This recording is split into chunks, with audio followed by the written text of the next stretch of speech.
morning, students. Today I will continue with the next part of the nitric acid chapter, that is the industrial preparation of the nitric acid. So in this industrial preparation of nitric acid, 3 steps are involved, and this process is called the Ostwald process. Okay. So there are 3 steps already I have said. What are these steps? The first step is the catalytic chamber, next is the oxidation chamber, and third one is that absorption tower.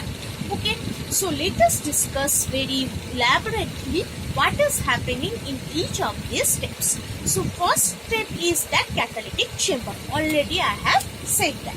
So what is happening in this chamber? In this chamber, basically ammonia and oxygen is reacting with each other, and it will produce the nitric oxide. Okay.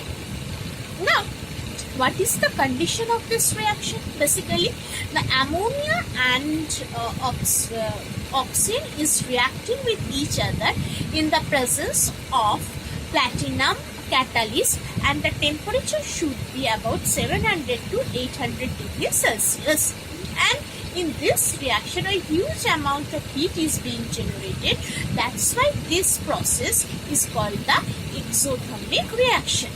Now I will elaborately show how the oxidation is happening in this reaction. Okay. So what is the reaction basically? Reaction is basically NH3, that is ammonia, is reacting with oxygen, and it will producing nitric oxide and water. So let's see how this oxidation is happening. Okay. So first of all, I will write the oxidation number. So it will be +1, it will be -3, it will be 0, -2 plus 2, -2 plus 1. So oxidation number I have given. Now look, wherever we are getting the change, here oxygen was 0, and after the reaction the oxidation number becomes -2, and nitrogen was -3 and it becomes -2.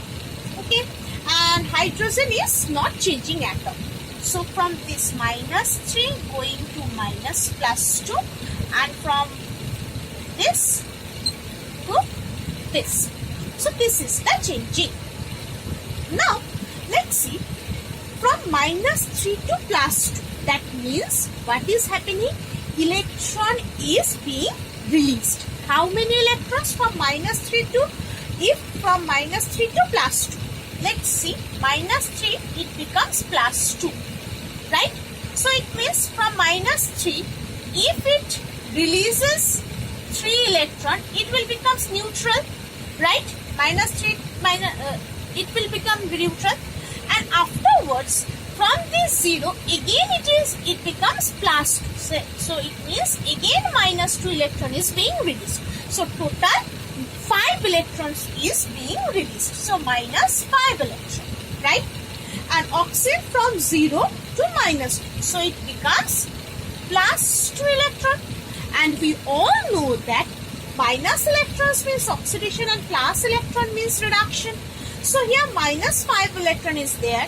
That's why ammonia is being oxidized as the nitric oxide. Okay, so here oxidation is happening. So that's why this reaction is also called the oxidation reaction, as well as if there amount of heat is being generated. So heat is defined by this delta sign. That's why it is also the exothermic reaction. Okay. Now the next part, that is the oxidation chamber. What is happening in this oxidation chamber part?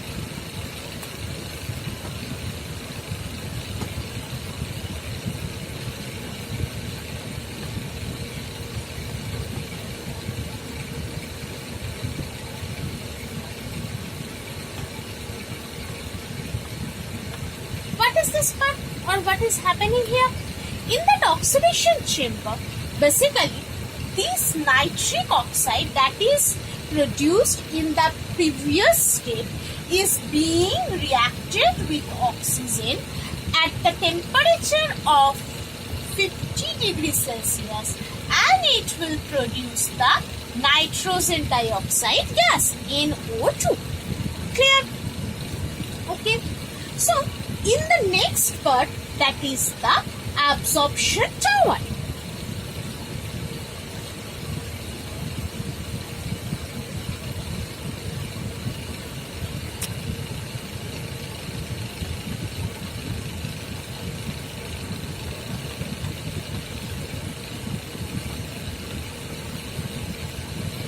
Absorption tower.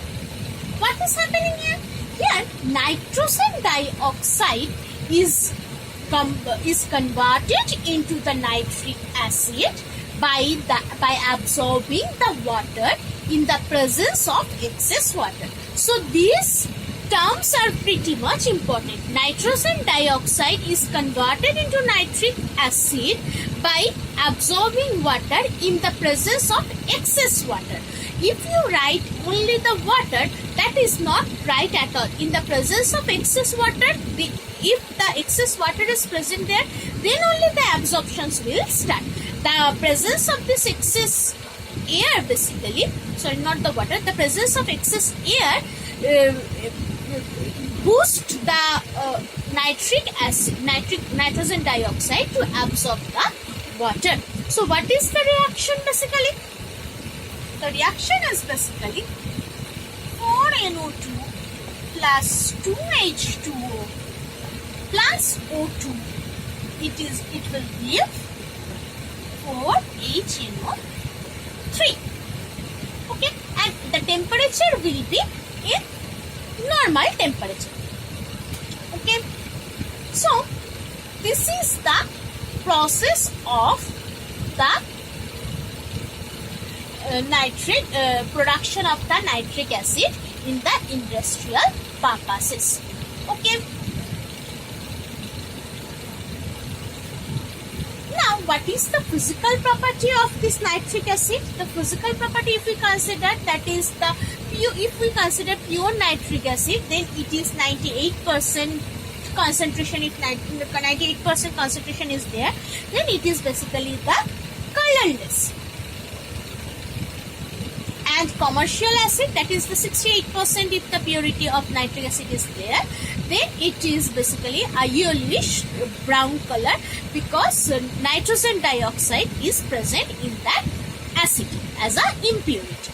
Okay, next thing is that odor is suffocating. Taste is basically, as it is acid, so sour in taste, and it is a non-poisonous but highly corrosive acid. Okay, and it is heavier than water, highly soluble in water like the other inorganic acids, and it forms a constant boiling mixture with the water at the 121 degrees Celsius, containing 68% of the acid. Okay, and the freezing point is minus 42 degrees Celsius. And if accidentally, as the nitric acid is pretty much corrosive in nature, so if accidentally if nitric acid falls on the skin, it affects the skin pretty much, and it produces the blisters, which is very much painful at all. Okay, and it also produces, and the part of the skin where this nitric acid will fall, that part will become yellowish sometimes. Okay, and the thing is that distillation or boiling cannot be used to concentrate nitric acid beyond a certain concentration, because as the constant boiling mixture, it will producing at 121 degrees Celsius by the 68% of the nitric acid concentration, and if we increase the temperature from 121 degrees Celsius, then it becomes the nitric acid vapor. We are not getting the liquid form of this acid. That's why it is not used, or it is not formable or capable to boil above 121 degree Celsius temperature. Okay. So and sometimes this 98% pure pure nitric acid is called the fuming nitric acid. But the problem is that we are not getting as much pure nitric acid from the nitric acid solution. That is, we are only getting 68% of nitric acid from the boiling point, yeah, from the boiling method. But we want at least 98% concentration. So for this, if at high pressure if at reduced pressure, if we use the concentrated sulfuric acid with that impure or 68% of nitric acid, then we can get 98% of the nitric acid, pure nitric acid. Okay, and this 98% of pure nitric acid is called the fuming nitric acid. Okay, so this part I think has been completed regarding of your exam purpose. Thank you.